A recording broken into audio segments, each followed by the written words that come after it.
வாக்யஜ்ஞேன கல்பதாம்.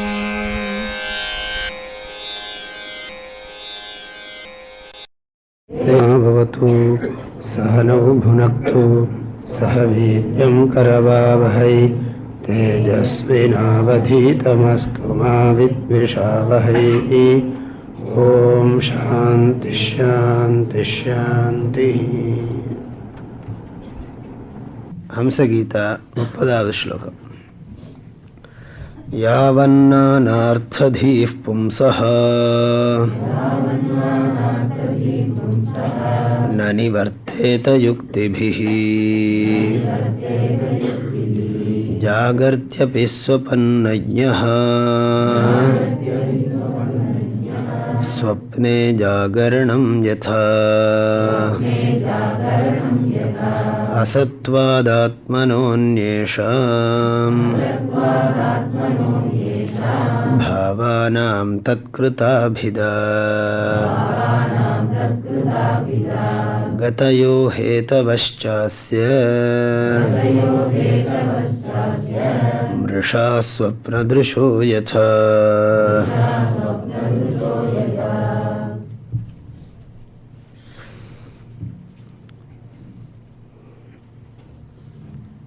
சனகாதி முனிவர்களுடைய கேள்வியான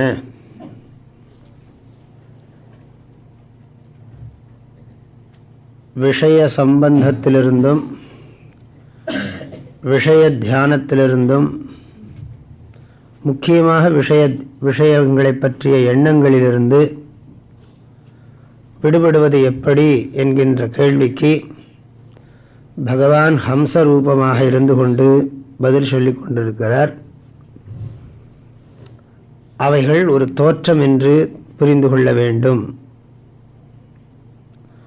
உண்மையில் ஒரு மனிதன் தன்னது உண்மை வடிவை உணர்ந்து அவைகள் வெறும் தோற்றம் என்பதை உணர வேண்டும். இதுவே அவைகளிலிருந்து மீழ்வதற்கு உற்ற உபாயம். இது ஒன்றே உபாயம். இதுவே உற்ற உபாயம். இது ஒன்றே உபாயம். ந அன்யஹா பந்தா வித்யதே. இதற்கு வேறு வழி இல்லை என்று வேதங்கள் சொல்லுகிறது.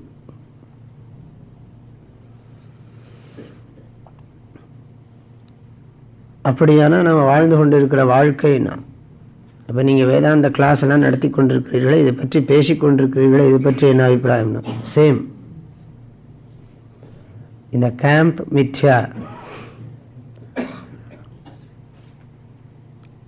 எல்லாமே மித்யாதான். விஸ்வம் பஷ்யதி காரிய காரணதயா ஸ்வஸ்வாமி சம்பந்ததா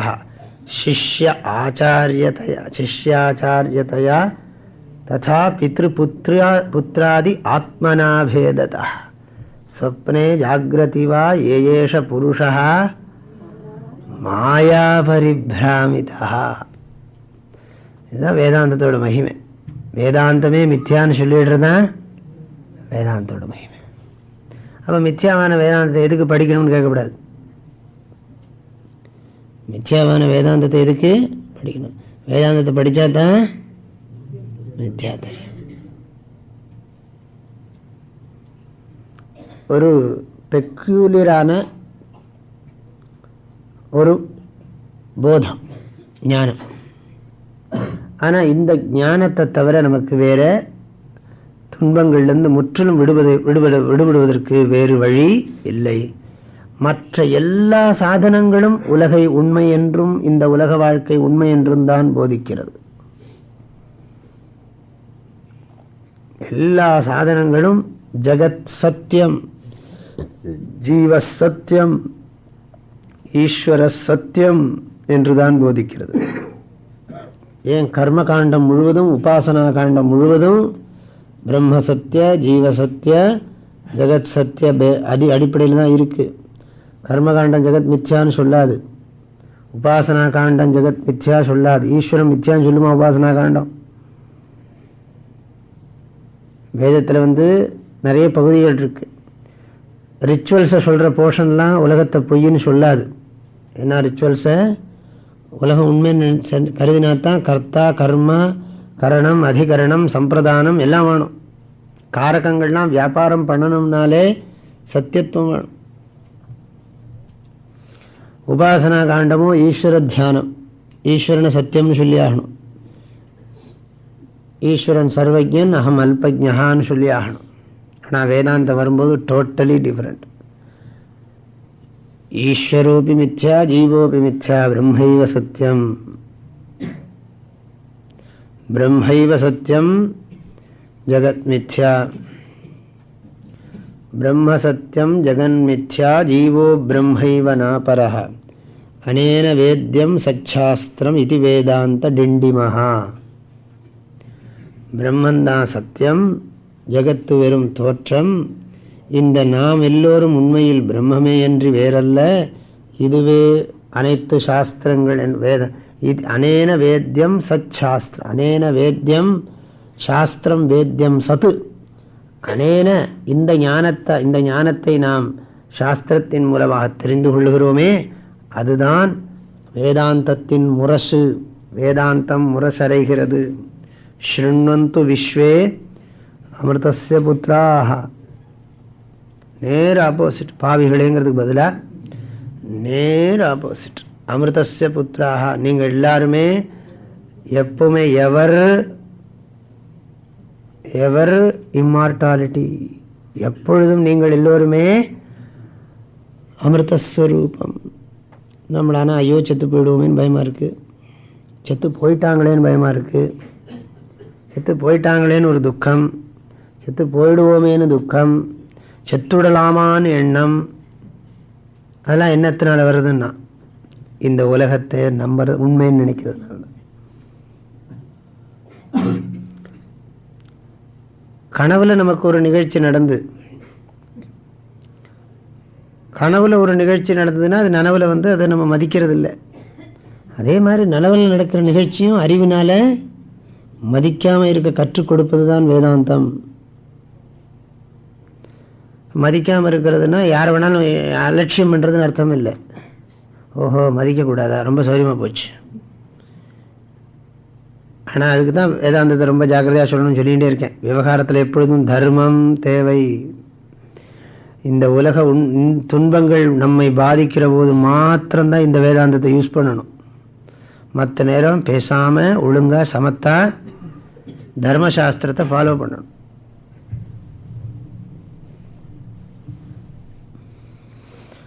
ஆகையினால 31வது ஸ்லோகத்தில் சொன்னார், ஆத்மாவுக்கு வேறாக இருக்கிறது எல்லாம் மிருஷா. மிருஷான்னா மித்யா. கதயா ஹேதவச்ச, கதயான்னு சொன்னால் கதி, குறிக்கோள், டெஸ்டினேஷன் அர்த்தம். கம்யத்தே பிராப்யத்தே இது கதி, கர்ம வியுத்பத்தி. கம்யத்தை அனேன இது கதின்னு போட்டுவிடக்கூடாது, அது கரண வியுத்பத்தியாக மாறிடும். ஆகையினால கதிஹி ஹேதவச்ச அஸ்ய மிருஷா, எல்லாம் மித்யா சொல்லிட்டார். அதையே விளக்கி சொல்லுகிறார் வருகின்ற ஸ்லோகங்களில். மீட்டர் சேஞ்ச் ஆகிறதுனால இது ரொம்ப ரொம்ப இம்பார்ட்டன்ட் அப்படின்னு புரிஞ்சுக்கணும். யோ ஜாகரே பகிரனுக்ஷண தர்மிணோர்த்தான்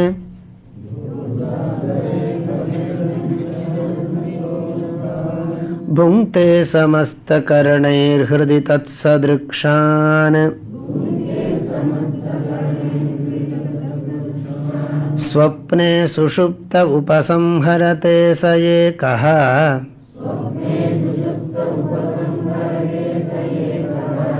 ஸ்மிருத்யன்வயாத் த்ரிகுணவృత్తిத்ருகிந்திரியேஷஹ.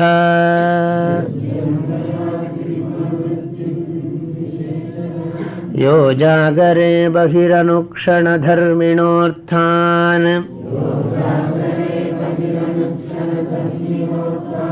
புங்க்தே சமஸ்தகரணைர்ஹ்ருதி தத்சத்ருக்ஷான் ஸ்வப்னே சுஷுப்த உபசம்ஹரதே ச ஏகஹ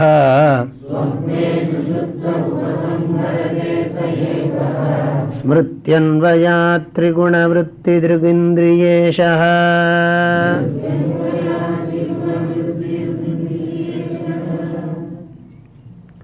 கொஞ்சம் கடினமாக தான் இருக்கும் சொல்கிறது, ஆனால் ரொம்ப பிரிச்சேன்னா சரி வராது.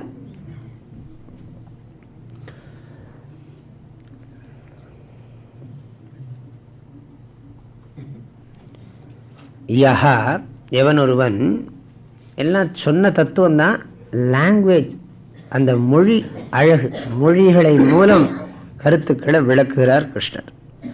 யஹா எவன் ஒருவன், ஜாகரே ஜாகிரத அவஸ்தையில் விழிப்பு நிலையில், பஹிஹி புறத்தில், அனுக்ஷண தர்மிணோர்த்தான சமஸ்த கரணைஹி புங்தே. அனுக்ஷண தர்மிண அர்த்தான். அனுக்ஷண தர்மின்னு சொன்னா ஒரு க்ஷணமும் மாறிக்கிண்டே இருக்கு. எல்லா வஸ்துவும் சேஞ்ச் ஆகிருக்கு. நம்ம நினைக்கிறோம் இதில் என்ன சேஞ்சுன்னு நினச்சிட்டு இருப்போம், அது பார்த்துட்டு இருக்கோம். நம்ம இதில் என்ன நேற்றுக்கு பார்த்தபோது இப்படி தான் இருக்குது, இன்றைக்கி இப்படி தான் இருக்குன்னு நினைப்போம். ஆனால் அதில் ஒரு சேஞ்ச் ஆகிட்டுருக்கு. நமக்கு அந்த சேஞ்சு தெரியறதில்ல. ரொம்ப நாள் கழிச்சது என்ன ஆகுனா, திடீர்னு ஒரு நாள் அது உடஞ்சி போயிடும், அதுக்கு பலம் போயிடும். நம்ம நினச்சிட்டு இருக்கோம் இந்த இந்த ஃபேனை பார்க்குறோம், ஃபேன் மாட்டினதுலேருந்து அப்படியே நித்தியமாக இருக்குமா, அன்று கண்ட திருமேனி என்றும் அழியாமல் அது சுற்றி சுற்றி சுற்றி சுற்றி சுற்றி ஒரு க்ஷணமும் தேஞ்சு தேஞ்சு தேஞ்சு தேஞ்சு ஒரு நாளைக்கு ஒழுங்க தொப்புன்னு கழண்டு விடுமா.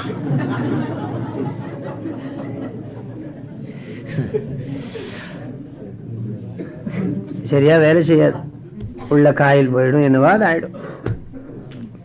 நாம் அனுபவிக்கிற அத்தனை வஸ்துக்களும் அது நம்ம கண்ணுக்கு தெரிஞ்சோ தெரியாமலோ சேஞ்ச் ஆகிட்டே தான் இருக்கு. நம்ம பாடி சேஞ்ச் ஆகிட்டே இருக்கா இல்லையா, தெரியல, வயசாகிட்டே இருக்கு, ஒரு க்ஷணமும் வயசாகிட்டே இருக்கு. நம்ம அதை பற்றி நினைக்கிறதில்ல. என்னமோ ரொம்ப நாளைக்கு பிளான்லாம் போட்டு வச்சுட்டு இருக்கோம் நாம். ஆகையினால ரொம்ப மாறிக்கொண்டே இருக்கிறது எல்லா பொருள்களும். பஹிஹி அனுக்ஷிண தர்மிணோர்த்தானு சமஸ்த கரணைஹி புங்தே. கண்ணு காது மூக்கு இதெல்லாம் யூஸ் பண்ணி விவகாரத்தில் என்ன பண்ணுறோம், இந்த கண்ணு இந்த காதெல்லாம் யூஸ் பண்ணி பொருள்களை அனுபவிச்சுட்ருக்கோம். அனுபவிக்கிற பொருள்கள் எல்லாமே என்னென்னா, காதில் சங்கீதம் கேட்டுருக்கோம். கேட்டுட்ருக்கிற போது அந்த சங்கீதம் எல்லாம் மாறிகிட்டே இருந்தால் தான் நல்லா இருக்குது. அது மாதிரி இந்துஸ்தானி மாதிரி இருந்ததுண்ணா, நான் இந்துஸ்தானியை குறை சொல்லலை, அது மாதிரி எப்படி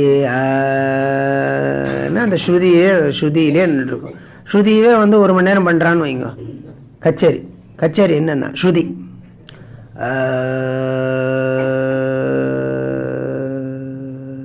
கேட்டுட்டே இருக்கோன்னா யார் கேட்பா? சேஞ்ச் ஆகிட்டே இருந்தால் தான் கேட்க முடியும். அந்த ராகங்கள் எல்லாம் மாற்றணும், பிரிக்காலாம் கொடுக்கணும். அப்படி இருந்தால் தான் ராகங்களை சங்கீதத்தை கேட்க முடியும். மாறிண்டே இருக்கிறத தான் நம்ம விரும்பவும் செய்கிறோம். ஒரேடியாக இருந்தால் இது பண்ண முடியுமா என்ன? அதுக்கு தான் தியானம், தியானத்துக்கு அப்புறம் உபன்யாசம், உபன்யாசத்துக்கு அப்புறம் கொஞ்சம் நேரம் டிஃபன், டிஃபனுக்கு அப்புறம் கொஞ்சம் நேரம் ரெஸ்ட்டு. இல்லை ஒரேடியாக காலம்பரத்துலேருந்து 8 மணி நேரம் தியானம் தான் இங்கே. அப்படின்னா அப்படியே தியானம் பண்ணுறப்போ மெதுவாக கதை திறந்து 2 ஆளாக உள்ளி போய் கடைசியில் நான் சொல்லின்னு இருப்பேன், முழிச்சு பார்த்தா ஒரு ஆள் இருக்காது. 8 மணி நேரம் தியானம் நடக்குமா?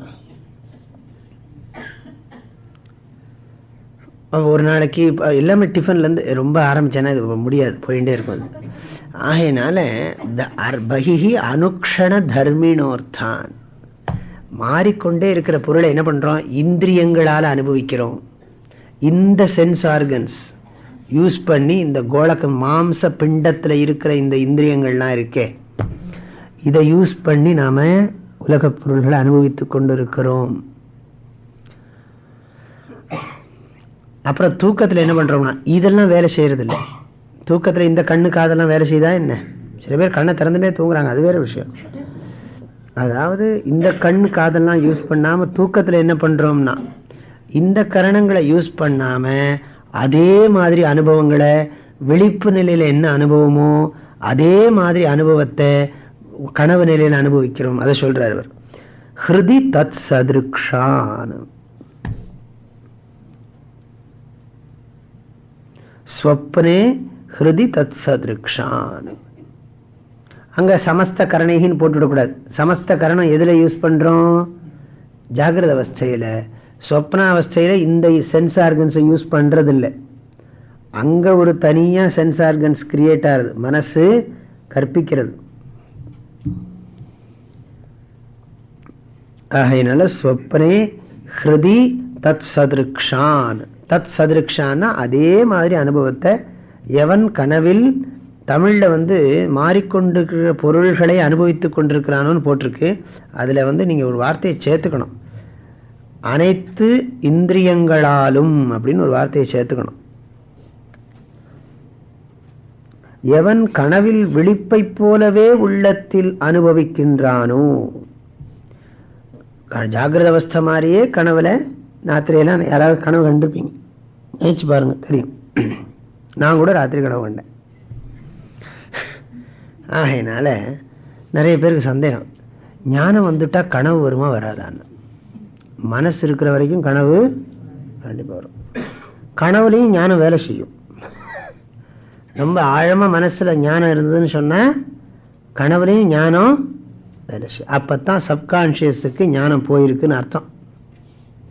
இல்லாட்டி மேலேயே உட்கார்ந்துட்டுருக்குன்னு அர்த்தம். சர்க்கரை கலக்காத சர்க்கரை மாதிரி, அதாவது காஃபியில் கலக்காத சர்க்கரை மாதிரி, அது உள்ளே உட்காந்து சர்க்கரை கலக்கலைன்னு வச்சுக்கோங்களேன், அது அப்புறம் டேஸ்ட்டாக இருக்குமா என்ன?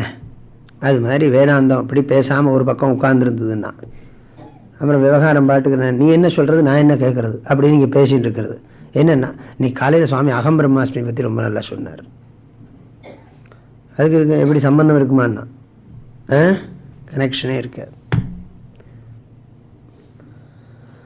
சொப்பனே ஹிருதி தத் சதிருக்ஷான் புங்தே அப்படின்னு சேர்த்துக்கணும். சதிருக்ஷான் புங்தே, அந்த புங்தேயே எல்லாத்துலேயும் போட வேண்டி வரும். சொப்பனே சொப்பனே உபசம்ஹரதே, சொப்பனே பகிர் அனுக்ஷண தர்மி, சொப்பனே அனுக்ஷண தர்மினோர்த்தான் உபசம்ஹரதே. சொப்பனத்தில் எல்லாத்தையும் உள்ள ஒடுக்கிக்கிறான். உபசம்ஹரத்தேன்னு சொன்னால் ஒடுக்கி கொள்ளுதல். எவன் ஆழ்ந்த உறக்கத்தில் அனைத்தையும் ஒடுக்குகின்றானோ, அனைத்தையும் ஒடுக்குறான்னா என்ன அர்த்தம்? அந்த எண்ணங்கள் எல்லாம் ஒடுங்கி போகிறது. அது ஒடுங்குகிறது, இவன் ஒன்றும் ஒடுக்கிறது இல்லை, அதனுடைய தர்மம் ஒடுங்குகிறது. ஆனால் இந்த இடத்துல அப்படி சொல்லப்பட்டிருக்கு, ஒடுக்குகின்றானோங்கிறது உபச்சாரமாக சொல்லப்பட்டிருக்கு. சுஷுப்தே உபசம்ஹரத்தே. நாமளாவா தூங்குறோம்? தூக்கம் வந்துடுறது. நம்ம அந்த டயத்துக்கு போய் தூங்குறதுக்கு பழகிருக்கோமே தவிர உண்மையிலேயே தூக்கத்தை நாம் ஒன்று வரவழைச்சுண்டா தூங்குறோம். அநேகமாக ராத்திரி ஆனால் கொஞ்சம் நேரம் 10 மணிக்கு மேலே பேச ஆரம்பித்தா ஏன்னா கொட்டாவி கிட்டாவி எல்லாம் வந்து என்னென்ன அது விடுறதில்லை. அதனுடைய நேச்சர், சரீரத்தினுடைய நேச்சர், அதுவே தூங்கி விடுறது. அது தூக்கம் வரலைன்னா அது மைண்டில் ப்ராப்ளம், அது வேறு விஷயம். பொதுவாக தூக்கம் வந்து விடுகிறது. சுஷுப்தே உபசம்ஹரத்தே. எவன் இதெல்லாம் ஒடுக்குகிறானோ, அனுபவிக்கிறானோ, சுருக்கமாக சொன்னால் என்னென்னா 3 அவஸ்தைகளையும் யார் அனுபவிக்கிறானோ, அதை எப்படி சொல்கிறார் பாருங்க அவர். 3 அவஸ்தைகளையும் யார் அனுபவிக்கிறானோ, சஹா ஏகஹா, அவன் ஒருவனே. 3 ஆள் இல்லை. விழிப்பு நிலை அனுபவிக்கிற ஆள் வேற, உறக்க நிலை அனுபவிக்கிற ஆள் வேற, கனவு நிலை அனுபவிக்கிற ஆள் வேற இல்லை. அது மாத்திரமில்லை, ஒவ்வொருத்தருடைய உறக்கத்தையும் விழிப்பையும் கனவையும் அனுபவிக்கிற ஆள் ஒரே ஆள் தான். அதுதான் வித்தியாசம், விசேஷம். உங்களுடைய உறக்கத்தையும் கனவையும் விழிப்பையும் நான் அனுபவிக்கலை, ஆனால் என்னுடைய விழிப்பையும் கனவையும் உறக்கத்தையும் நீங்கள் அனுபவிக்கிறேன்னு நீங்கள் நினச்சிட்டு இருக்கலாம். ஆனால் நம் எல்லாருக்கும் அனுபவங்கள் வேறாக இருந்தாலும் அனுபவங்களை அனுபவிக்கின்றவன் ஒன்றாக இருக்கின்றான் என்கின்ற அனுபவம் நம் எல்லோருக்கும் ஒன்றுதானே. சந்தேகமா இருக்கா? இல்லாட்டி இந்த கிளாஸை நடத்த முடியாது. தனித்தனியாக கூப்பிட்டு ப்ராப்ளத்தை சைக்காலஜிஸ்ட் மாதிரி பேசிட்டு உட்காந்துருக்கணும். அது மாதிரி இதுலேருந்து என்ன புரிகிறதுனா, மைண்டில் இருக்கிற அனுபவம் உங்களுக்கு வேற, எனக்கு வேற. ஆனால் சாட்சிங்கிற அனுபவம் நமக்கு உங்களுக்கு வேற வேறையா ஒன்று. ஆகையினால என்னுடைய அவஸ்தாத்ரயத்துக்கு சாட்சியாக இருக்கிற வஸ்துவே தான் உங்களுடைய அவஸ்தாத்ரயத்துக்கும் சாட்சியாக இருக்கு. மம அவஸ்தாத்ரய சாட்சி ஏவ சர்வேஷாம் ஜனானாம் அவஸ்தாத்ரய சாட்சி தஸ்மாத் அநேகா ந ஆத்மா ஏகா ஏவ. புரிஞ்சதா சம்ஸ்கிருதம்? என்னுடைய மூன்று அவஸ்தைகளுக்கும் சாட்சியாக இருக்கின்ற பொருள் எதுவோ அதுவே அனைத்து உயிர்களுடைய அவஸ்தைகளுக்கும் சாட்சியாக இருக்கிறது. எனவே ஆத்மா அநேகம் அல்ல, ஆத்மா ஏகம். ஆகினால ச ஏகா. ஆகினால அது என்னன்னா, அதுக்கு பேரெல்லாம் சொல்றார். அது எப்படி தெரிகிறதுனா, ஸ்மிருதி அன்வயாத். ஸ்மிருதி அன்வயாத், ஒவ்வொரு நிலையினையும் பற்றிய நினைவால் இது இவ்வாறு விளங்கிக் கொள்ளப்படுகிறது. நமக்கு ஒரு அவஸ்தையிலிருந்து ஒரு அவஸ்தைக்கு போனாலும் அந்த நான் மூன்றிலும் இருக்கிறேங்கிற அந்த எண்ணம் இருக்கே, அது மாறாமல் இருக்கிறது. அதனால ஸ்மிருதி அன்வயாத்துங்கிறார். இதான் அன்வய வத்திரேகம்னு. அவஸ்தாத்ரயம் வத்திரேகம். வத்திரேகம்னா வேறானது, அன்வயம்னா இருப்பதுன்னு அர்த்தம். தொடர்ந்து இருப்பது அன்வயம், மாறி மாறி செல்வது வத்திரேகம். தொடர்ந்து இருப்பது அன்வயம், மாற்றங்கள் அடைந்து கொண்டிருப்பது வத்திரேகம். அகம் அவஸ்தாத்ரய வத்திரிக்த சாட்சி அஸ்மி. அது மாத்திரமில்லை, இன்னொன்னு சொல்றார், திரிகுண விருத்தி திருக். திரிகுண விருத்தி திருக், சத்வ விருத்தி, ரஜோ விருத்தி, தமோ விருத்தி, இந்த மூன்றையும் அறிபவன். திரிகுண விருத்தி திருக். திருக்குன்னா என்னமோ திருக்கு திருக்குன்னு படிச்சுடாங்க. திருக்குன்னு சொன்னா சாட்சி, அறிபவன். ரொம்ப லிட்டரலா டிரான்ஸ்லேட் பண்ணா அது பார்ப்பவன் அர்த்தம். பார்க்கப்படுவதற்கு பேரு திருஷ்யம்னு பேர், பார்வைக்கு திருஷ்டின்னு பேர். பார்வைக்கு திருஷ்டின்னு பேரு, பார்க்கிறவனுக்கு திருக் ஆர் திரஷ்டான்னு பேரு. திருக்குன்னு சொல்லலாம் அல்லது திரஷ்டான்னு சொல்லலாம். பார்க்கப்படுற பொருளுக்கு திருஷ்யம்னு சொல்றோம். அவஸ்தாத்ரயம் திருஷ்யம், அவஸ்தாத்ரயம் திருஷ்யம். சத்வ ரஜஸ்தமோ குணங் அனுபவங்கள் திருஷ்யம். எனக்கு குழப்பமாக இருக்கிறது, ஒன்றுமே புரியவில்லை என்பது மனதின் ஒரு நிலை. நான் மிகவும் பிஸியாக இருக்கிறேன், என்னால் இப்பொழுது எதையும் எண்ண முடியாது என்கின்ற நிலை. என் மனம் அமைதியாக இருக்கிறது என்கின்ற நிலை. இந்த மூன்றையும் அறிவது எதுவோ அதுக்கு பேரு திரிகுண விருத்தி திருக். திரிகுண விருத்தி திருக்கு. அது மாத்திரமல்ல, இந்திரியேஷா. இந்திரியேஷனா இந்திரியங்களுக்கு தலைவன், இன்க்ளூடிங் மைண்ட். Including mind. ஏன்னா பகவான் மனஷ்டானீந்திரியாணி அப்படின்னு சொல்லியிருக்கார். அப்புறம் இன்னொரு இடத்துல இந்திரியாணாம் மனச்சாஸ்மி அப்படின்னு சொல்லியிருக்கார். ஆகையினால இந்திரியங்கள் மனசையும் சேர்த்து தான் குறிக்கும், மனதையும் சேர்த்து தான் குறிக்கும். இவற்றுக்கெல்லாம் நான் தலைவன். தலைவன் என்ன அர்த்தம்? நான் இல்லாமல் அவைகள் இயங்காது. மனம், எண்ணங்கள் ஜடமானவைகள். நான் கான்ஷியஸ்னஸ்.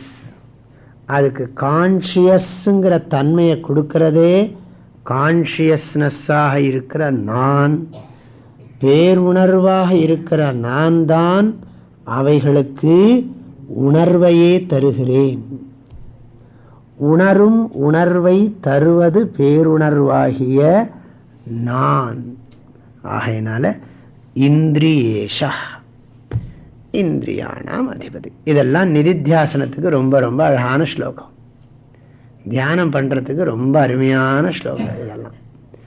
யோ ஜாகரே பகிரனுக்ஷண தர்மினோர்த்தான் புங்க்தே சமஸ்த கரணைர் ஹிருதி தத் சத்ருக்ஷான் ஸ்வப்னே சுஷுப்த உபசம்ஹரதே ச ஏகः ஸ்மிருத்யன்வயாத் த்ரிகுணவருத்தி திருகிந்திரியேஷः.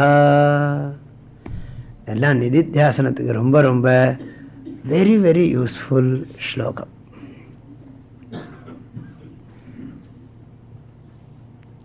அப்புறம் என்ன சொல்லணும்? ச ஏகா அகமஸ்மின்னு சொல்லணும் கடைசியில். ஓஹோ, அப்படி ஏதோ ஒன்று இருக்குன்னு சொல்லிவிடா. ச ஏகா ச ஏகா சஹா ஏகா ஏவ அஹம் அஹம் ஏகா அஹம் ஏகா அஸ்மி. நான் ஒருவனே இருக்கு. அகம் ஏகா ஏவ அஸ்மி. மத்தஹா பரதரம் கிஞ்சித் நாஸ்தி. பரம்பொருளாகிய நான் ஒருவனே இருக்கிறேன். எனக்கு வேறாக ஒன்றும் இல்லவே இல்லை. அறிவுக்கு மாத்திரமே இந்த உண்மை விளங்குகிறது. அடுத்த ஸ்லோகம். ஏவம் விமர்ஷ்ய குணதோ மனசஸ்த்ரியவஸ்தா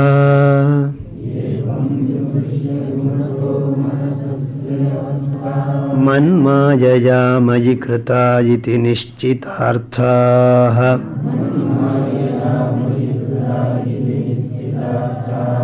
சம்சித்ய ஹார்தமனுமான சதுக்தி தீக்ஷ்ண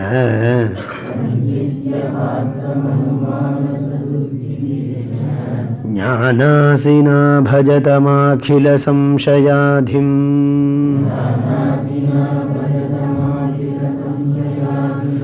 ஏவம் விமர்ஷ்ய குணதோ மனசஸ்த்ரியவஸ்தா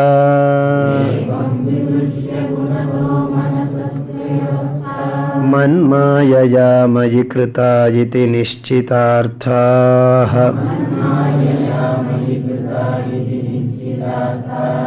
சம்சித்ய ஹார்தமனுமான சதுக்தி தீக்ஷ்ண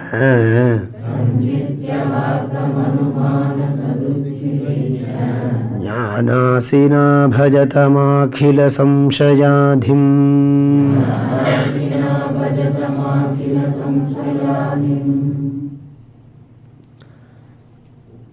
ஹம்சகீதா ஆத்மஸ்வரூபத்தை அவஸ்தாத்ரய பிரக்ரியா என்கின்ற பிரக்ரியாவின் மூலம் நமக்கு ஆத்ம தத்துவத்தை உபதேசம் பண்ணுகிறது. பிரக்ரியான்னா என்னன்னா way of teaching, method, communicate பண்றதுக்கான மெத்தட். ஒரு சாஸ்திரமும் ஒரு விதமாக ஆத்மாவை போதிக்கும். அதெல்லாம் ரொம்ப ரொம்ப ரொம்ப நம்மளால அப்படின்னா திங்க் பண்ணவே முடியாது. சாஸ்திரங்களில் ககனம்னா ஆழமாக ரொம்ப டீப்பாக வாசிக்க ஆஹா இப்படியெல்லாம் கூட ஆத்மாவை ப்ரெசன்ட் பண்ண முடியுமா, புரிஞ்சுக்க முடியுமா அப்படின்னு நமக்கு தோணும். ஆத்மாவினுடைய ஆனந்த ஸ்வரூபத்தை சாஸ்திரங்கள் எப்படியெல்லாம் விளக்குகிறது தெரியுமா?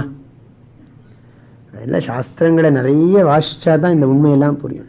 சும்மா அனுபவத்தில் வரட்டும் உட்கார்ந்துட்டு இருந்தீங்கன்னா கடவுள் தான் உங்களை காப்பாற்றணும். ஆகையினால இதெல்லாம் படித்தாலே அனுபவம் வந்துடும். அனுபவம்னா நீங்கள் சொல்கிற ஒரு அனுபவம் வச்சுப்போம் ஒரு வார்த்தைக்கு. அதனால் இது படித்தா தான் வரும். நிறைய பேர் கேட்குறாங்க இது படித்தா என்ன ஆக போகிறதுன்னு கேட்குறாங்க இல்லையா? அதுக்கு காரணமே படிக்காது தான். அவங்க கேள்வி காரணமே படித்தா தான் படிக்கலாமா வேண்டாமாங்கிறதே தெரியும். ஒருத்தர் வந்து கேட்டார், சுவாமி தயானந்த சுவாமிஜி ஆனைக்கட்டி ஆசிரமத்தில் ஒரு நாள் இருந்தார். நாங்கள்லாம் இருந்தோம் பக்கத்தில். அப்போ யாரோ ஒருத்தர் வந்து ரொம்ப ஏதோ காவியெல்லாம் கட்டின்னு வந்திருந்தார். ரொம்ப சாதாரண கிரகஸ்தர்.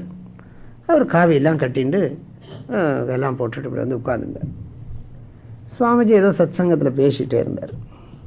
அவர் உடனே சுவாமிஜி அவரை பார்த்து உடனே கேட்டார், யாரோ ஒருத்தர் கொடுத்தார் எனக்கு காவி அப்படின்னு சொன்னார். ஓஹோ அப்படியான்னார். கேட்டுட்டார். எதுக்கு சுவாமி படிக்கிறது, படிப்புனால என்ன பிரயோஜனம் அப்படின்னார். ஒரே வார்த்தையில் பதில் சொன்னார், இந்த கேள்வியே படிக்காதனால தான் வந்ததுன்ட்டார். எதுக்கு படிக்கணும்னு கேட்குறீங்க இல்லையா, இந்த கேள்வியே படிக்காதனால வந்ததுன்னார். அவருக்கு என்ன சொல்றதுன்னு தெரியல, பேசாமல் உட்காந்துருந்தார். மாதிரி நிறைய பேருக்கு சாஸ்திரா அலர்ஜி. சாஸ்திரா அலர்ஜி. சாஸ்திரத்தில் ஆழமாக போகிறதுங்கிறது சரியான குரு கைட் பண்ணால் சாஸ்திரத்தில் சிக்கிக்க மாட்டோம். நிறைய பேருக்கு ஒரு பயம், சுவாமிஜி சாஸ்திரம் படித்தா அகங்காரம் வந்துடுமே. டீச்சர்ஸ் எல்லாம் தப்பு பண்ணுறாங்கிறதுக்காக டீச்சர்ஸுங்கிற பிரின்சிபலை எடுத்துட முடியுமா என்ன? சாஸ்திரம் படித்தா அகங்காரம் வருது வச்சுப்போம் ஒரு வார்த்தைக்கு. உண்மையாக ஒழுங்காக படித்தா அகங்காரம். வித்யா ததாதி வினயம். கல்வி என்னைக்கும் பணிவை தரும் என்று தான் சாஸ்திரம் சொல்லுகிறது. கொஞ்சம் அவுட் ஆஃப் சப்ஜெக்ட் தான் நம்ம பேசுறது. ஆனாலும் கூட சாஸ்திர பட்டனம் ரொம்ப ரொம்ப அவசியம். இப்படிலாம் படிக்க மாட்டேன்னு எல்லாரும் சொன்னாங்கன்னா நம்முடைய கல்வி செல்வம் நிச்சயம் அழிந்து விடும். அதனால சில பேர் பெரிய பாவத்தை பண்றாங்க, சாஸ்திரம் படிக்க கூடாதுன்னு சொல்றாங்க பாருங்க. அவங்கெல்லாம் நம்முடைய நாட்டின் கலாச்சாரத்திற்கு மாபெரும் துரோகம் செய்கிறார். இதுதான் துரோகம். சாஸ்திரத்தை படிக்க கூடாதுன்னு சொல்றாங்க பாருங்க, அதுதான் மாபெரும் துரோகம். என்ன துரோகம்னா என்னன்னா, நல்ல ஒரு கலாச்சாரம். துரோகம்ங்கிறதுக்கு அர்த்தம் என்னன்னா, ஒருத்தர்கிட்ட இருந்து ஒரு பெரிய செல்வத்தை நாம் பெற்று அந்த செல்வத்தை வந்து கொடுக்கவே இல்லை, அதனால பயனே இல்லை அப்படின்னு சொன்னா அது எவ்வளவு தவறோ அதுதான் துரோகம். அதுக்குத்தான் துரோகம்னு சொல்றேன். நன்றி மறந்தா அதுக்கு பேர் துரோகம்னு பேர். சாதாரணமாக என்ன அர்த்தம் சொல்லுவோம், நன்றி மறந்தா அதுக்கு பேர் துரோகம்னு பேர். ஒருத்தர் நமக்கு நல்லது செஞ்சிருக்கார், அது செஞ்சதை நாம் வந்து மறந்து அவர் எனக்கு அதை பண்ணவே இல்லை அப்படின்னு சொன்னோமான அதுக்கு பேரு துரோகம்னு பேர்.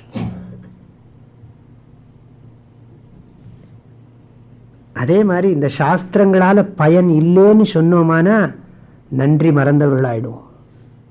இவ்வளவு நல்லதை கொடுத்துருக்கிற சாஸ்திரத்தை நாம சொல்லவே கூடாது. சாஸ்திரம் படித்தவங்க எந்த விதமான இயக்கத்தையோ எந்த விதமான இதையோ வெறுக்கிறது இல்லை. அவங்க என்ன சொல்றாங்க, இதுல எல்லாம் இப்படி இருக்கு அதுல எப்படி இருக்குங்கிறது புரிஞ்சு அண்டர்ஸ்டாண்டிங் வேற, வெறுக்கிறது வேற. ரொம்ப ஜாக்கிரதையா எதையுமே நாம யூஸ் பண்ணணும். அதனால நான் இதெல்லாம் எதுக்கு சொல்றேன்னா, சாஸ்திரத்தை எவ்வளவு அழகா இதை சொல்லிக் கொடுக்கறது பாருங்க. எதுக்கு இதை சொல்ல ஆரம்பிச்சேன்னா, ஒரு சாஸ்திரமும் ஒரு பிரக்ரியா மூலம் உண்மையை சொல்லிக் கொடுக்கிறது. Way of presenting. அது ஒரு முறையை கையாண்டு நமக்கு தத்துவத்தை சொல்லிக் கொடுக்கிறது. இந்த ஹம்சகீதை என்ன பண்ணுகிறதுன்னு சொன்னா, எப்படி மாண்டூக்கிய உபனிஷத் அவஸ்தாத்ரயத்தின் மூலம் ஆத்ம தத்துவத்தை போதிக்கிறதோ அதுபோல இதுவும் போதிக்கிறது. ஆகையினால ரொம்ப நேரம் ஏதாவது சொன்னால் டைம் போயிடும். ஏவம் விமர்சியங்கிறார், இவ்வாறு விசாரணை பண்ண வேண்டும். குணதா மனசஸ்திரியவஸ்தா விமர்சிய. இந்த மனதின் இந்த மூன்று நிலைகளை, குணத்தகன்னா விஷயங்களால் அப்படின்னு ஒரு அர்த்தம். அது எப்படி வேணாலும் மாற்றி போட்டுக்கலாம். நான் வந்து குணத்தகா மண்மாயால் சேர்த்துருக்கேன். நீங்கள் எப்படி வேணாலும் அதை அட்ஜஸ்ட் பண்ண முடியும். அட்ஜஸ்ட் இல்லை, எப்படி வேணாலும் அதை போட்டுக்கலாம். இந்த பதத்திலையும் சேர்த்துக்கலாம், அந்த பதத்திலையும் சேர்த்துக்கலாம். குணத்தா மனசா திரியவஸ்தா. குணங்களான விஷயங்களால் மனசில் 3 விதமான அனுபவம், குணத்தகன விஷயங்களால் அனுபவங்களால் மனதில் பொருள்கள் சம்பந்தத்தால் மனதில் 3 அவஸ்தைகள் ஏற்படுகின்றன. மனசகன மனதினுடைய த்ரியவஸ்தா, மனசினுடைய 6ஆம் வேற்றுமை. த்ரியவஸ்தானா 3 அவஸ்தைகள், ஜாகிரத அவஸ்தா, சொப்ன அவஸ்தா, சுஷுப்தி அவஸ்தா, விழிப்பு, கனவு, உறக்கம். இதில் என்ன சொல்றாரு பாருங்க, மன் மாயையா மயிகிருதா இது நிஷ்சிதார்த்தா. அருமையான வாக்கியம் இதெல்லாம். மன் மாயையா, என்னை சார்ந்திருக்கின்ற மாயையால் என் மீது கற்பிக்கப்பட்டவைகள். என்னை சார்ந்திருக்கின்ற மாயையால் என் மீது கற்பிக்கப்பட்டவைகள். மாயைக்கு உயிர் கொடுக்கிறது யாரு? நான். அந்த மாயை என்ன பண்ணுகிறது? என்னையே மறைக்கிறது. பஸ்மாசுரம் மாதிரி. சிவபெருமான்கிட்ட வரம் வாங்கி சிவபெருமானே அழிக்க பார்த்தான் இல்லையா? அது மாதிரி இந்த மாயை இறைவனை சார்ந்திருந்து கொண்டு இறைவனையே மறைக்கிறது. எப்படி பாருங்களேன். பரம்பொருள், இறைவன் வேண்டாம், நீங்க தான் சொல்லிருக்கேன். பரம்பொருளை சார்ந்திருந்து பரம்பொருளையே மறைக்கிறது. இது ஒரு விசித்திரம். அதனாலதான் அகட்டித கடனா பட்டியசி மாயாங்கிறோம். சேர முடியாததை சேர்த்து வைப்பதில் மிக தேர்ச்சி பெற்றவள் மாயை. ஆக என்னுடைய மாயையால் என் மீது கற்பிக்கப்பட்டிருக்கிறது. இதி நிஷ்சித அர்த்தாக. நிஷ்சித அர்த்தாக. நிஷ்சித அர்த்தாகனா என்று ஐயம் ஐயம் ஐயம் நீங்கி தெளிவாக இருந்து. நிஷ்சிதார்த்தாகனா அஜ்ஞான சம்சய விபர்யய ரஹிதாக. ரஹித ஞானம் அப்படின்னு அர்த்தம். அறியாமை, சந்தேகம், விபரீதம் என்கின்ற 3 குற்றங்களும் நீங்கிய ஞானத்தை உடையவர்கள்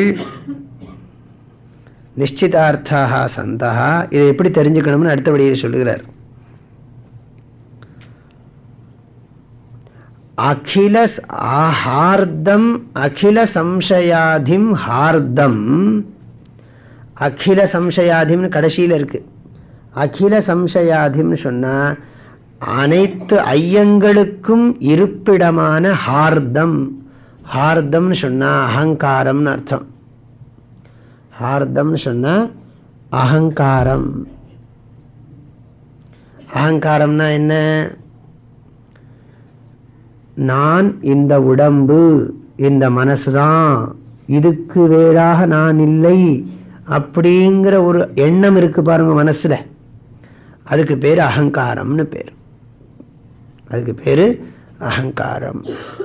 நான் அபூரணமானவன், நான் இந்த சரீரம்தான், நான் இந்த மனம்தான் என்கின்ற எண்ணுகின்ற எண்ணம். அதுக்கு பேரு ஹார்தம்னு இந்த கான்டெக்ஸ்ட்ல சொல்லப்பட்டிருக்கு. அகங்காரம்னு பேர். அகில சம்சயாதிம் ஹார்தம். அது என்ன பண்ணணும்னா அனுமான சதுக்தி தீக்ஷ்ண ஞானாசினா சம்சித்ய. சத் உக்தி அனுமான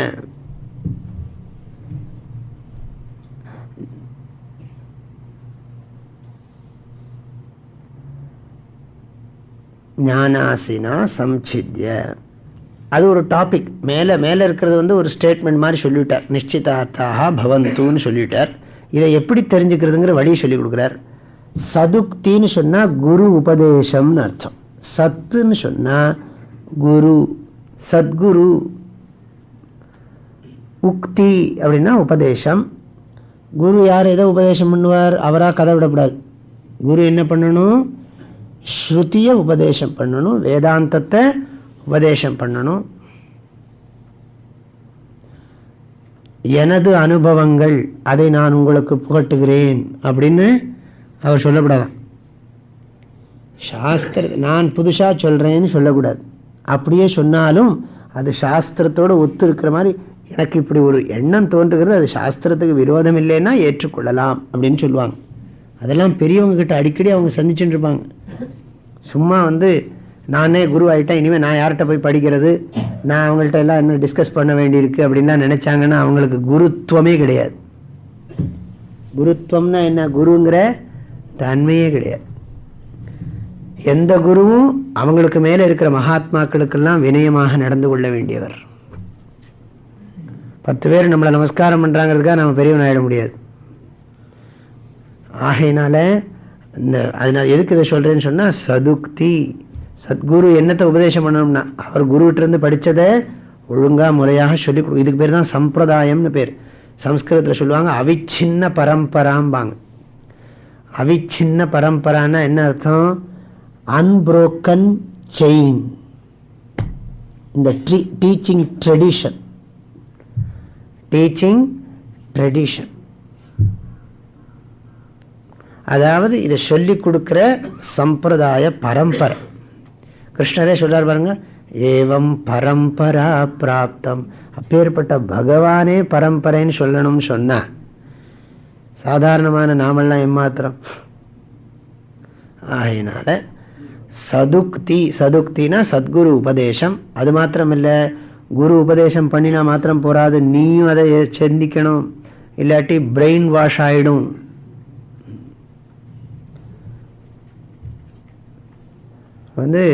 சில இதெல்லாம் என்ன ஆயிடும்னா, இந்த பிரெயின் வாஷ்னா என்ன அர்த்தம்னா, நீங்க உங்களை சிந்திக்க விடாம பண்றதுக்கு பேர் பிரெயின் வாஷ். எதையும் நீங்க திங்க் பண்ணாங்க, நான் சொல்றதை நம்புங்க, இது உண்மை, நான் கண்டறிந்த உண்மை அப்படின்னு சொன்னா அதுக்கு பேரு பிரெயின் வாஷ். ஆல் கல்ட்ஸ் எல்லாம் பிரெயின் வாஷ். எல்லா கல்ட்டும் பிரெயின் வாஷ் தான் பண்ணுது. நிறைய கல்ட் எல்லாம் பிரெயின் வாஷ் தான் பண்ணுது. நீங்க இவரையே நம்புங்க போறோம். அது உங்களுக்கு புரியாட்டாலும் பரவாயில்லை. புரியாட்டாலும் பரவாயில்லைங்கிறது ஏங்கிறத புரிய வைக்கணுமா இல்லையா?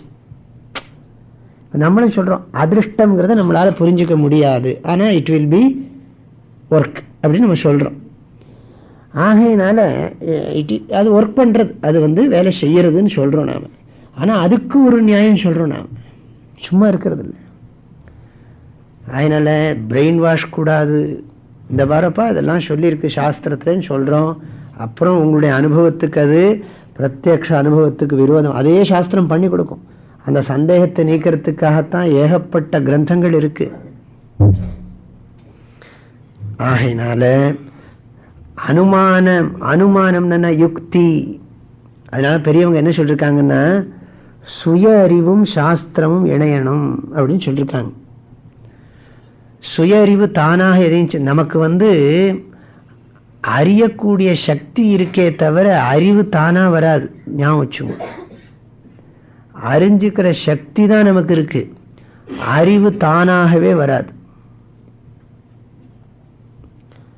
இப்ப ஜெர்மன் பாஷை இருக்கு, ஜெர்மன் பாஷை தானாக வருமா நமக்கு? ரஷ்யன் பாஷை இருக்கு, தானாக வருமா? படிச்சா வருமா? படிச்சா.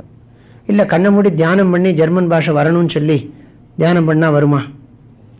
மேபி வரலாம். ஆனா அதுக்கு எவ்வளவு கஷ்டப்படணும்? போய் படிக்கிறது பெட்டரா, உட்காந்து யோகத்துல இருக்கிறது பெட்டரா? சமத்துக்கு அடையாளம் என்னன்னா,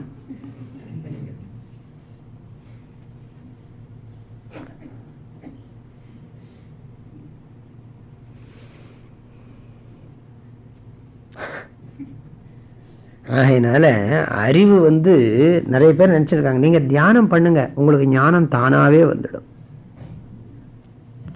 ஞானம் வேதாந்தம் படிச்சா தான் வரும். வேதாந்தம் படிக்காம ஞானம் வரவே வராது. வேணா ட்ரை பண்ணுங்க. ஆனா வேதாந்த வார்த்தையை யூஸ் பண்ணக்கூடாது. நீங்க எந்த வார்த்தையும் யூஸ் பண்ணக்கூடாது. ஆத்மா வித்மா எல்லாம் ஒன்றும் யூஸ் பண்ணக்கூடாது.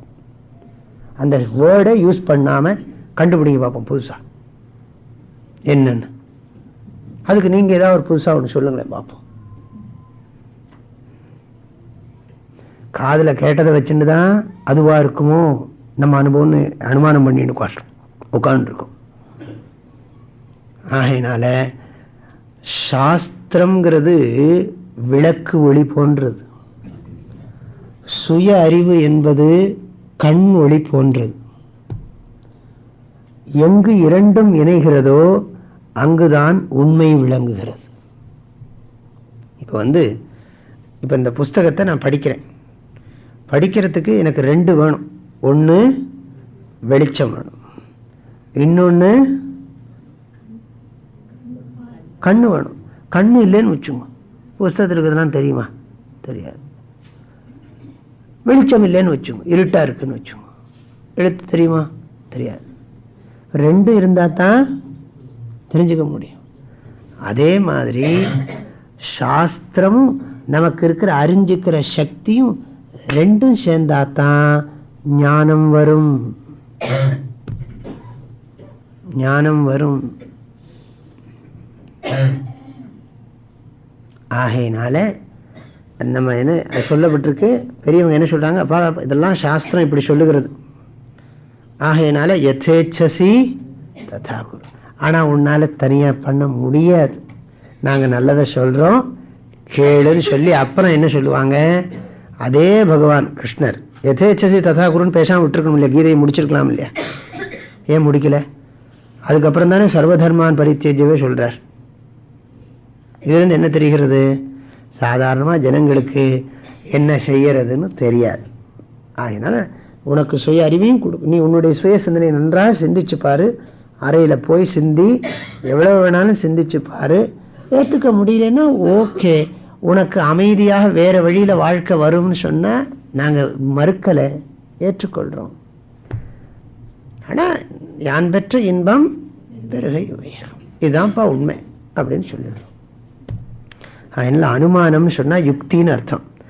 அதனால என்னென்னா தீக்ஷ்ண ஞானாசினா, அசின்னா கத்தி, அசிங்கிற வார்த்தைக்கு கத்தின்னு அர்த்தம். அது எப்படி இருக்கணும்னா நன்றாக கூறாக்கப்பட்ட, நன்றாக சாண பிடிக்கப்பட்ட. எதில் சாண பிடிக்கணும்னா குரு ஸ்ரவண மனனத்தினால, ஸ்ரவண மனன நிதித்தியாசனத்தினால. ஆனால் அவர் என்ன சொல்றாருன்னா மனனத்தினால என்ன சம்சித்ய, அத்தனை சந்தேகங்களுக்கும் இருப்பிடமாக இருக்கக்கூடிய அந்த அகங்காரத்தை இந்த ஞான நிஷ்டையினால என்ன பண்ணணும்? ஞானசினா கத்தின்னு அர்த்தம் பண்ணிக்கப்படாது. கத்தி என்ன பண்ணும்? கத்தியை வச்சு வேரோட எல்லாத்தையும் களைய முடியும். அதனால இங்க ஞானமாகிய கத்தினா, கத்தி ஒரு ஸ்பெஷல் கத்தி. இந்த ஜோதியெல்லாம் சொன்ன உடனே ஜோதி ஞாபகத்துக்கு வருது பாருங்க, அது சுயஞ்சோதின்னா. சுயஞ்சோதின உடனே உள்ள அப்படியே ரெட் கலர்ல ஆத்மா. சம் பீப்புள் அப்படி பண்ணிருக்காங்க, அந்த பல்பை வச்சு அதுல ரெட் கலர்ல சுத்தி, அதுதான் இதுதான் திஸ் இஸ் ஆத்மா. அதையே நீ உள்ள அப்படியே நினைச்சுட்டே ரெட் கலர் ஆத்மா. ஆத்மாவுக்கு குணமே கிடையாது, நிறமே கிடையாது, ரெட் கலர்ல எங்க வர போறது? சரி, ஞானாசினா சம்சித்ய, எதை? அகங்காரத்தை வெட்டி வீழ்த்துங்கிறார். அசங்க சஸ்திரேன திருடேன சித்வா அப்படின்னு சொன்ன மாதிரி இங்க பகவான் ஞானாசினா, எனக்கு எந்தை மெஞ்ஞான எழில் வாழ் கொடுத்தான் தொழில், இந்த மயக்கை அறுக்க. அதில் சம்சித்தியன்னா நன்றாக களையணும். சும்மா அறகுறையா ஏதோ கேம்பில் மாத்திரம் களைஞ்சிட்டு போகக்கூடாது. ஊரில் போய் உட்காந்து வெட்டணும். ஊரில் போய் உட்காந்து அடியோட வெட்டணும். அதை தினம் காலம்பரையும் சாயங்காலமும் பூஜை ரூமில் போய் உட்காந்து கேம்பில் என்னெல்லாம் படித்தோமோ கேட்டோமோ அதெல்லாம் முதல்ல சாமிக்கு பண்ண வேண்டிய பூஜையெல்லாம் பண்ணிட்டு உட்காந்து இந்த விஷயத்தை எல்லாம் நன்றாக நினைச்சாதான் வேரோட களைய முடியும். இல்லாட்டி கேம்போட போயிடும். ஆகையினால ஞானாசினா சம்சித்ய என்ன சொல்றார்? மாம் பஜத, என்னை போற்றுவாயாக. என்னை போற்றுவாயாகன்னு அர்த்தம், பேருணர்வாக விளங்கிக் கொண்டிருக்கும் என்னை உணர்வீர்களாக. பேருணர்வாக விளங்கிக் கொண்டிருக்கும் என்னை உணர்வீர்களாக. பஜதன்னா இங்க உணர்வீர்களாக அர்த்தம். மான்னா ஆத்மஸ்வரூபத்து பரம்பொருள் தத்துவமாக உங்களை நீங்கள் உணர்ந்து கொள்வீர்களாக என்று பொருள். அகம் பிரம்மாஸ்மி என்று நன்கு உணர்ந்து கொள்ளுங்கள் என்பது பதில். அடுத்த ஸ்லோகம். ஈக்ஷேத விப்ரமமிதம் மனசோ விலாசம்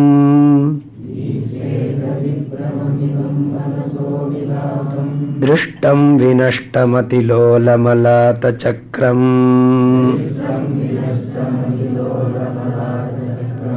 விஜ்ஞானமேகமுருதேவ விபாதி மாயா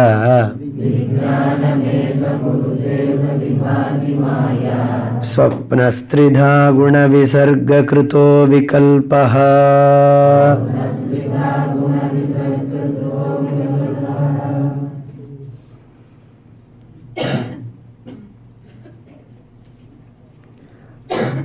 இதம் விப்ரமம் ஈக்ஷேத. இதம், இதம்னா என்ன? நம்மால் அறியப்படுறதெல்லாம் என்னது? இதம். நமக்கு வேறாக இருக்கிறது எல்லாமே பிரமைங்கிறார். அது மாத்திரமில்ல, சாதாரண பிரமை இல்லை, விசேஷ பிரமா, நல்ல பிரமைப்பா இது. சாதாரணமா நமக்கு இந்த இப்படி ராத்திரி இங்கே நான் உட்காந்துருக்கேன், இருட்டா இருக்கு, அந்த இடத்துல இப்படியே ஒன்று ஆடுது, ஒவ்வொரு வேளை பாம்பு தானோன்னா அதை பிரமைன்னு சொல்லுவோம். ஆனால் அது பிரமைங்கிறது உடனே புரிஞ்சு போய்டுறது. ஆனால் இந்த உடம்பு மனசு உலக வாழ்க்கையை பிரமைன்னு எப்படி சுவாமி புரியறதுன்னா நிறைய சிந்திக்கணும். ஏவம் விமர்சியன்னு சொன்னார் இல்லையா முதல் ஸ்லோகத்தில். ஒரு நாள் 2 நாளில் நிறைய விசாரணை பண்ணால் தான் புரியும். அதில் இதம் இதம் விப்ரமம் ஈக்ஷேத. இவ்வுலகை கற்பனை என்று அறிய வேண்டும், வெறும் தோற்றம் என்று அறிய வேண்டும். ஏன், எதனால, என்ன? அதுக்கு நிறைய ஹேத்து சொல்றார். காரணம், மனசஹா விலாசம், மனதின் மாற்றங்களால் இது உண்மை போல தெரிகிறது. மனோ விஜృంభిதத்வாத் என்று எழுதுகிறார் ஸ்ரீதரி, ஸ்ரீதர வியாக்கியானம். மனதால் தோற்றுவிக்கப்பட்டதால் இது கற்பனை. அது மாத்திரமல்ல, 2வது ஹேத்து திருஷ்யத்வாத், திருஷ்டம். திருஷ்டம்னு சொன்னா பார்க்கப்படுவதாக இருக்கிறது. முதல்ல என்ன சொன்னார்? திரிகுண விருத்தி திருக், மறந்து போயிருப்போம், 2 ஸ்லோகம் ஆயிடுத்து இல்லையா? அதனால திரிகுண விருத்தி திருக்கு எது? ஆத்மா. இது என்னன்னா திருஷ்டம். இதம்ங்கிறதெல்லாம் என்ன? எண்ணங்களை கூட நாம இதம்னு தான் அறியறோம். இதம்னா இது, this that, that that, this that, that தாட்னா, திஸ் தாட் தட் தாட்டை ஐயாகுமான்னா ஆகாது. அது அகம், இதெல்லாம் இதம். அகமிதம் அமேதமிதி நைசர்கிகோ லோக வியவஹாரா, பிரம்மசூத்திரம் ஞாபகம் வச்சுக்கணும். அது மாத்திரமில்ல, வினஷ்டம், விநாசித்வாத். விநாசித்வாத், விநாசித்வாத்னா அழியக்கூடியது. அழியக்கூடியதுன்னா சேஞ்ச் ஆகிட்டே இருக்குன்னு அர்த்தம். அழியறதுன்னா என்ன? ஒரு பொருள் இன்னொரு ஒன்றா மாறுறதுக்கு பேர் தான் அழியறதுன்னு அர்த்தம்.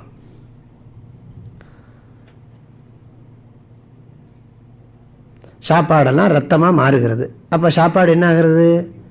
அழிஞ்சுதானே ரத்தமா மாறும். விதை அழிந்து தானே மரமாகிறது. ஆனா விதை என்ன ஆகுறதுன்னா மரமா மாறிடுச்சு. அழியறதுன்னு என்ன அர்த்தம்? மாறுறதுன்னு அர்த்தம். மாறுறதைத்தான், மாற்றத்தை தான். அழியறதுங்கிற வார்த்தையும் மாறுகிறதுங்கிற வார்த்தையும் கிட்டத்தட்ட ஒண்ணுதான். அதனால அழிஞ்சாதான் இன்னொன்னா மாற முடியும், அது அழிஞ்சாதான் இன்னொன்னா மாற முடியும். இப்படியே வினஷ்டம் சொன்னா சவிகாரம், அனித்யம் இத்தியர்த்தா. அதிலோலம், அதிலோலம்னா என்ன? மிகவும் சஞ்சலமானது, மிகவும் சஞ்சலமானது. சஞ்சலமானதுன்னா என்ன அர்த்தம்? நிலை இல்லாதது. இருக்கிற சரி, மாறுறதுக்கு முன்னாடி உருப்படியா இருக்கான்னா, மாறுற வரைக்கும் அது என்ன பண்ணுன்னா சஞ்சலமாவே இருக்கு. இப்படியும் அப்படியும் இருந்து கொண்டிருக்குது, சஞ்சலம். அது எப்படின்னா அதுக்கு ஒரு திருஷ்டாந்தம் சொல்றார். அலாத சக்கரவத்.